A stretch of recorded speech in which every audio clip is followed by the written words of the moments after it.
Amanda Anisimova stuns Wimbledon favorite Aryna Sabalenka to reach first Grand Slam final. Center court, the All-England club, Amanda Anisimova has arrived. The former teen sensation, who spent several years in the tennis wilderness following the sudden death of her father and coach when she was 17, upset the world number 1 Aryna Sabalenka 6-4, 4-6, 6-4 under a broiling sun on center court Thursday to make her first Grand Slam final at Wimbledon. She also becomes the first American finalist at Wimbledon since Serena Williams in 2019. In a duel of power, periods of inconsistency, and tight games at important times, Anisimova kept her nerve when the match was on the line to keep Sabalenka from making the only major final she has never played. She came alive with just enough belief, just when Sabalenka looked to be clawing her way back, as she had done so many times during this tournament and during this match. "I knew that I was going to really have to go for it," Anisimova said when it was over. Her level just kept increasing and getting better and better throughout the match. So to be able to come on top, I knew that I wasn't just going to win off of her mistakes. For Sabalenka, it was another tough upset loss at the hands of an American seizing an opportunity in the final stages of a Grand Slam. She has played 3 Grand Slams since becoming the world number 1 for a second time last fall, having spent 2 months at the top of the sport in 2023. She now finds herself in a curious position. Her consistency at majors, 11 semi-final or better finishes at her past 12, is remarkable. But her record when things get tight in those late stages is unspoiling.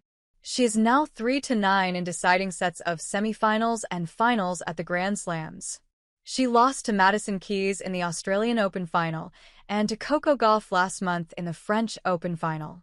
She looked across the net Thursday and saw another talented American woman. There are loads of them these days. Sabalenka came up just short once more. This one was different than a month ago, when she blew up on the court, yelling at herself and her box as the match against Gauff slipped away. Then she exploded in her post-match news conference, arguing that Gauff had not won the match. She had lost it, in part because of the windy conditions.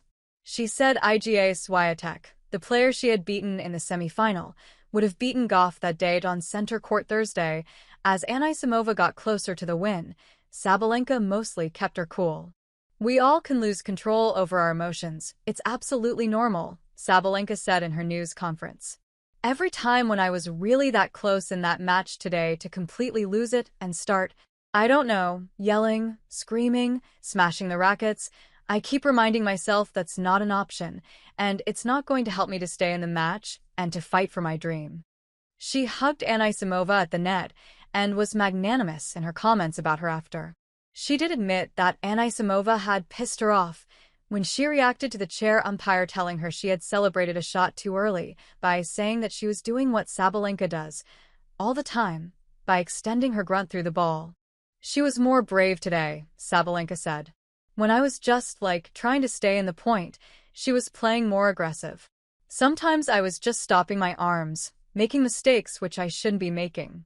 I think I should have been a little bit more brave today, and remember that I'm on the top of the ranking, and I can do that. I think at some point at the match I forgot about that." When she did, Anisimova was there to become the protagonist in a stirring narrative that is still unfolding.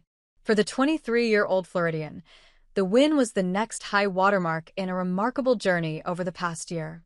Last June, as she muddled through her comeback from nearly a year of battling injuries and burnout, Anisimova fell in the final round of Wimbledon qualifying.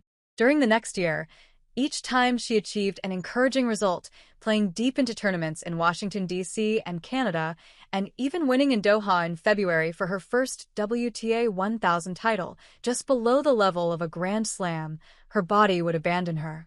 She struggled with injuries to her back and hip that prevented her from practicing, training, and competing as much as she liked. In April, she hired a physiotherapist named Shadi Soleimani to take charge of her health and fitness, and she has been on the upswing ever since. For a few minutes, it appeared that Sabalenka had turned the match.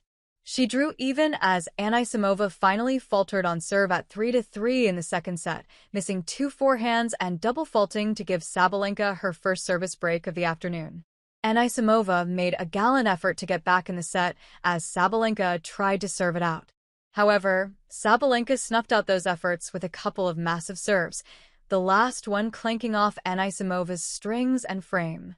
On to a third set they went, with Sabalenka starting it just as she had finished the last, breaking a faltering Anisimova at love. And then, seemingly out of nowhere, Sabalenka went off the boil, her forehands going wide and long at the absolute worst time. One let Anisimova break right back for 1-1. With a sitter at the net, she pounded another just long, and all of a sudden Anisimova had a 3-1 lead. The American had kept her opponent's variety out of the contest for most of the match, with Sabalenka playing just 9 points at the net through 3 sets when it was done.